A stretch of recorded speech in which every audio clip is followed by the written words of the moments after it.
ಲಿಂಗಾಯತ ಪಂಚಮಸಾಲಿ ಸಮಾಜದ ಹೋರಾಟ 2A ಮೀಸಲಾತಿಗೆ ಸಂಬಂಧಪಟ್ಟಂತ ಹೋರಾಟ ಈಗ ಬೆಳಗಾವಿಯ ಅಧಿವೇಶನದವರೆಗೂ ಈಗಾಗಲೇ ತಲುಪಿರುವಂಥದ್ದು. ಆ ಒಂದು ಅಧಿವೇಶನದಿಂದ ಅಂದರೆ ಡಿಸೆಂಬರ್ 10ರಂದು ಏನೆಲ್ಲ ರೀತಿಯಾಗಿರ್ತಕ್ಕಂಥ ರೂಪರೇಷೆಗಳಿದ್ದಾವೆ, ಯಾವ ರೀತಿಯಾಗಿರ್ತಕ್ಕಂಥ ಅವರ ಒಂದು ಹೋರಾಟ ಯಾವ ರೀತಿ ಸ್ವರೂಪದಲ್ಲಿರುತ್ತೆ ಅನ್ನುವಂಥದ್ದನ್ನು ನಾನು ಇವಾಗ ಇರುವಂಥದ್ದು. ಈಗ ಮೃತ್ಯುಂಜಯ ಸ್ವಾಮೀಜಿಗಳ ಒಂದು ನೇತೃತ್ವದಲ್ಲಿ ಇಲ್ಲಿ ಹಾವೇರಿ ಒಳಗಡೆ ಇಲ್ಲಿ ಈಗಾಗಲೇ ಸಭೆ ನಡೀತಾ ಇರುವಂಥದ್ದು. ಅಂದರೆ ಸಮಾಜದ ಎಲ್ಲ ಮುಖಂಡರು ಕೂಡ ಈ ಒಂದು ಇದ್ರ ಒಳಗಡೆ ಈಗಾಗಲೇ ಭಾಗಿಯಾಗಿ ಯಾವೆಲ್ಲ ರೀತಿಯಾಗಿರ್ತಕ್ಕಂಥ ಹೋರಾಟನ ನಾವು ಸರ್ಕಾರದ ಗಮನವನ್ನು ಸೆಳೆಯಬೇಕು, ಜೊತೆಗೆ ನಮ್ಮ ಒಂದು ಹೋರಾಟ ಯಾವ ರೀತಿಯಾಗಿರ್ತಕ್ಕಂಥ ಸ್ವರೂಪದಲ್ಲಿರುತ್ತೆ ಅನ್ನೋದ್ರ ಬಗ್ಗೆ ಈಗಾಗಲೇ ಚರ್ಚೆ ಮಾಡಿರುವಂಥದ್ದು. ಆ ಒಂದು ಹೋರಾಟದ ಬಗ್ಗೆ ಏನೆಲ್ಲ ಆಗಿರ್ತಕ್ಕಂಥ ಅಪ್ಡೇಟ್ಸ್ ಇದೆ ಅನ್ನೋದನ್ನು ನಾನು ಸ್ವತಃ ಸ್ವಾಮೀಜಿಗಳಿದ್ದಾರೆ ನಾನು ಕೇಳ್ತಾ ಹೋಗ್ತೀನಿ. ಗುರುಗಳೇ, ಎಷ್ಟು ಸಮಾಜಕ್ಕಾಗಿ ನೀವು ಹೋರಾಟವನ್ನು ಮಾಡ್ತಾ ಇರುವಂಥದ್ದು, ನಿಮ್ಮ ವೈಯಕ್ತಿಕವಾಗಿ ನೀವೇನು ಹೋರಾಟ ಮಾಡಲಿಲ್ಲ, ಸಮಾಜದ ಏಳಿಗೆಗೋಸ್ಕರ ನೀವು ಹೋರಾಟವನ್ನು ಮಾಡಿರುವಂಥದ್ದು, ಅದು ಮೀಸಲಾತಿಗೆ ಸಂಬಂಧಪಟ್ಟಂತೆ. ಈ ಒಂದು ಮೀಸಲಾತಿ ಹೋರಾಟ ಇಲ್ಲಿವರೆಗೂ ಬಂದಿದೆ, ಆದರೆ ನ್ಯಾಯ ಸಿಕ್ಕಿಲ್ಲ. ಆದರೆ ಈಗ 10ನೇ ತಾರೀಕಿನಂದು ಹೋರಾಟವನ್ನು ಮಾಡಲಿಕ್ಕೆ ಮುಂದಾಗಿರುವಂಥದ್ದು. ಏನು ಅವತ್ತಿನ ದಿವಸ ನೀವು ಯಾವ ರೀತಿಯಾಗಿರ್ತಕ್ಕಂಥ ಸ್ವರೂಪ ಇರುತ್ತೆ ನಿಮ್ಮ ಹೋರಾಟ ಅಂತ? ಯಾವುದೇ ಚಳವಳಿ ಆಗಿರಲಿ, ಇವತ್ತು ಹುಟ್ಟಿ ನಾಳೆನೇ ನ್ಯಾಯ ಪಡಿತೀವಂಥದ್ದು ನಮ್ಮ ದೇಶದ ಒಂದು ಇತಿಹಾಸದಲ್ಲಿ ಎಲ್ಲಿ ಸಹ ಆಗಿಲ್ಲ. ಯಾವುದೇ ಚಳವಳಿ ಇಲ್ಲ. ಸ್ವತಂತ್ರ 300 ವರ್ಷ ಆಗೈತಿ. ಮಾದಿಗ ಮೀಸಲಾತಿ ಹೋರಾಟ 30 ವರ್ಷ ಆಗೈತಿ. ವಾಲ್ಮೀಕಿ ಸಮಾಜದ ಹೋರಾಟ 30 ವರ್ಷ ಆಗೈತಿ. ಹಾಗೆ ಪಂಚಮಸಾಲಿ ನಿರಂತರ ಹೋರಾಟ 5 ವರ್ಷ ಆಗೈತಿ. ನಮಗೊಂದು ಭರವಸೆ ಐತಿ, ಸಿಕ್ಕೇ ಸಿಗುತ್ತೆ ಅಂತ, ಅದು ಪಡ್ಕೊಳ್ತೇವೆ. ಮೀಸಲಾತಿ ಸಿಕ್ಕಿಲ್ಲ ಅಂತ ನಮ್ಗೆ ಯಾರಿಗೂ ನೋವಿಲ್ಲ. ಮೀಸಲಾತಿ ನೆಪದಲ್ಲಿ ಸಮಾಜ ಒಗ್ಗಟ್ಟಾಯ್ತು ಅನ್ನೋವಂಥದ್ದು ಒಂದು ಸಂತೋಷ ಐತಿ. ಆ ಕಾರಣಕ್ಕೋಸ್ಕರವಾಗಿ ಡಿಸೆಂಬರ್ 10ನೇ ತಾರೀಕು ನಮ್ಮ ಮೇಲೆ ಕಳೆದ ವರ್ಷ ಸರ್ಕಾರ ಏನು ಮಾರಣಾಂತಿಕವಾದಂಥ ದೌರ್ಜನ್ಯ ಮಾಡಿತು ಕಾನೂನು ಬಾಹಿರವಾಗಿ, ಅದನ್ನು ಖಂಡಿಸಿ ಒಂದು ಬ್ಲ್ಯಾಕ್ ಡೇ ಕಾರ್ಯಕ್ರಮವನ್ನು, ಅಂದರೆ ಲಿಂಗಾಯತರ ಮೇಲೆ ದೌರ್ಜನ್ಯ ಅನ್ನೋ ಹೆಸರಿನಲ್ಲಿ ಒಂದು ಮೌನ ಪಥಸಂಚಲನ ಮಾಡ್ತೀವಿ. ಉದ್ದೇಶ ಅಂತಂದರೆ ಸರ್ಕಾರಕ್ಕೆ ಎಷ್ಟು ಹೇಳಿದ್ರು ಸಹ ಕಡಿಮೆನೇ, ಮೌನದ ಮೂಲಕವೇ ನಮ್ಮ ಸಂಘಟನೆಯನ್ನು ತೋರಿಸ್ಬೇಕು ಅಂತೇಳಿ ಅವತ್ತು ಇಡೀ ರಾಜ್ಯದ ಪಂಚಮಸಾಲಿ ಒಂದು ಕಡೆ ಕೂಡಿ ಆಗಿರ್ತಕ್ಕಂಥ ನೋವಿಗೆ ನಾವು ಇವತ್ತು ಮೌನವಾಗಿ ಉತ್ತರ ಕೊಡ್ತೀವಿ. ನಮ್ಮ ಮೇಲೆ ಆಗಿರ್ತಕ್ಕಂಥ ಘಟನೆಗೆ ಕಪ್ಪು ಬಟ್ಟೆ ಕಟ್ಕೊಂಡು ಖಂಡನೆ ಮಾಡ್ತೀವಿ. ನಮ್ಮ ಹೋರಾಟ ನಿರಂತರವಾಗಿ ಇದೆ ಅನ್ನೋ ಸಂಕೇತ ಚೆನ್ನಮ್ಮನ ಧ್ವಜ ಇಟ್ಕೊಳ್ತೀವಿ. ನಾವು ಯಾವುದೇ ಸರ್ಕಾರ ಬರಲಿ, ಯಾರೇ ಮುಖ್ಯಮಂತ್ರಿ ಬರಲಿ, ಮೀಸಲಾತಿ ಆದೇಶ ಪತ್ರ ಸಿಗೋರಿಗೆ ಹೋರಾಟ ಅಂತೇಳಿ ಆ ಎಚ್ಚರಿಕೆಯನ್ನು, ಆ ಸಂದೇಶನ ಕೊಡಲಿಕ್ಕೋಸ್ಕರವಾಗಿ, ಮತ್ತು ಮುಂದೆ ಯಾವುದೇ ಸರ್ಕಾರಗಳು ಯಾವುದೇ ಜಾತಿ ಹೋರಾಟ ಬಂದಾಗ ಈ ರೀತಿಯಾಗಿ ಇದು ಮ್ಯಾನ್ ಹ್ಯಾಂಡ್ಲಿಂಗ್ ಮಾಡುವಂಥದ್ದು ಅಥವಾ ಲಾಠಿ ಚಾರ್ಜ್ ಮಾಡುವಂಥದ್ದು ಮಾಡಬಾರ್ದು ಅನ್ನುವಂಥ ಸಂದೇಶನ ತಿಳಿಸ್ಲಿಕ್ಕೋಸ್ಕರವಾಗಿಯೇ ಅವತ್ತೊಂದು ಮೌನ ಪಥಸಂಚಲನ ಮಾಡಲಾಗ್ತದೆ. ಓಕೆ ಗುರುಗಳೇ, ಈ ಒಂದು ಹೋರಾಟದಲ್ಲಿ ಬಿಜೆಪಿ ಆಗಿರ್ಬೋದು, ಕಾಂಗ್ರೆಸ್ ಆಗಿರ್ಬೋದು, ಯಾವೆಲ್ಲ ಆಗಿರ್ತಕ್ಕಂಥ ಶಾಸಕರು, ಸಚಿವರು ನಿಮಗೆ ಪ್ರತ್ಯಕ್ಷವಾಗಿ ಪರೋಕ್ಷವಾಗಿ ಬೆಂಬಲ ಕೊಟ್ಟಿದ್ದಾರೆ, ಜೊತೆಗೆ ಯಾರು ಭಾಗಿಯಾಗ್ತಾರೆ ಆ ಸಂದರ್ಭದಲ್ಲಿ ಏನಾದರೂ ನಿಮಗೆ ತಿಳಿಸಿದಾರಾ ಅಂತ? ಅವ್ರ ಮೇಲೆ ಯಾರ ಮೇಲೆ ನಾವು ಪೂರ್ತಿಯಾಗಿ ಡಿಪೆಂಡ್ ಆಗಿಲ್ಲ. ಎಲ್ಲರಿಗೂ ಕರೆ ಕೊಡ್ತೀವಿ. ಯಾಕೆಂದರೆ ಇದು ಮೌನ ಪಥಸಂಚಲನ ಐತಿ, ಅಧಿವೇಶನ ಐತಿ.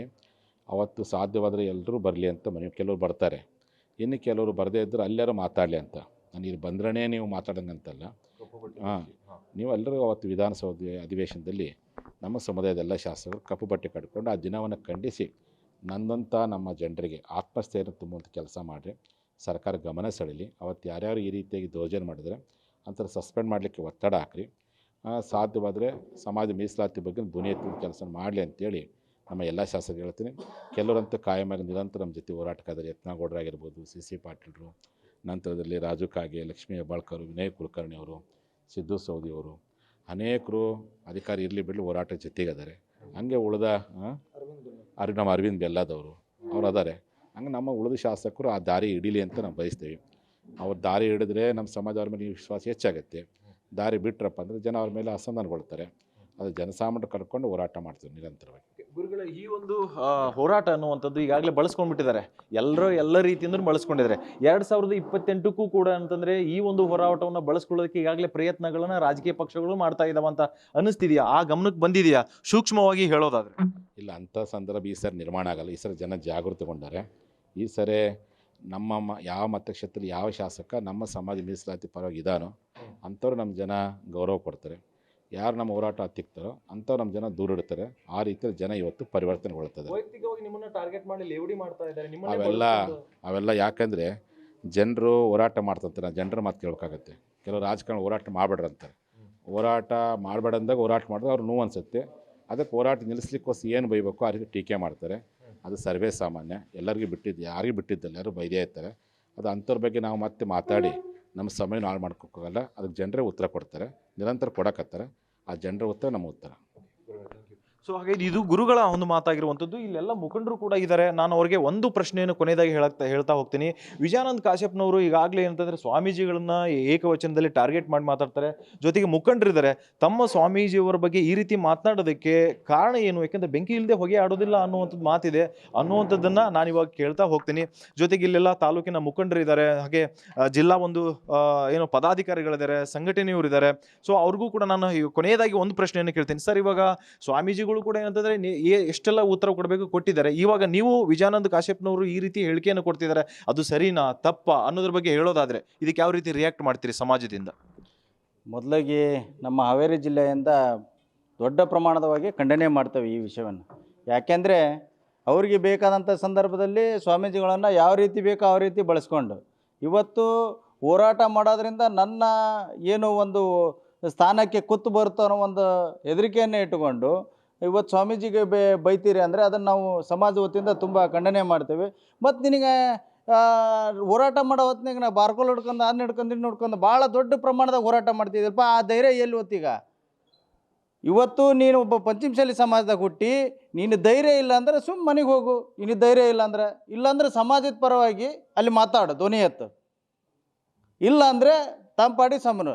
ಈ ಮುಖಾಂತರ ನಿಮಗೆ ಒಂದು ವಿನಂತಿಯನ್ನು ಮಾಡ್ಕೊತೀವಿ, ಸ್ವಾಮೀಜಿಗಾಗಲಿ ಸಮಾಜಕ್ಕಾಗಲಿ ಏನಾದರೂ ನೀವು ಏಕವಚನ ಮಾತಾಡೋದು ಇದು ಮಾಡೋದಂದರೆ ಇದು ಸರಿ ಕಾಣಲ್ಲ. ನಾವೆಲ್ಲವೂ ಇಡೀ ರಾಜ್ಯದ ಪಂಚಮಶಾಲಿ ಸಮಾಜ ಗಮನ ಹರಿಸ್ತಾ ಇದೆ. ದಯವಿಟ್ಟು ಈ ಮುಖಾಂತರ ವಿನಂತಿಯನ್ನು ಮಾಡ್ಕೊತೀವಿ, ಇನ್ನು ಮುಂದೆ ಆದರೂ ಮಾತಾಡ್ಬೇಕಾದ್ರೆ ಭಾಳ ಎಚ್ಚರದಿಂದ ಮಾತಾಡ್ರಿ. ದಯವಿಟ್ಟು ಎಲ್ಲರೂ ಈಗ ಮಾತಾಡೋಕ್ಕೆ ಸ್ಟಾರ್ಟ್ ಮಾಡಿದರೆ ನಿನಗೆ ಉತ್ತರ ಕೊಡೋಕ್ಕಾಗಲ್ಲ. ನಿನ್ನಿಂದ ಫೋನ್ ಮಾಡ್ತಾಯಿದ್ದೀವಿ, ನೀವು ರಿಸೀವ್ ಮಾಡ್ತಾ ಇಲ್ಲ. ಮಾತಾಡ್ರಿ.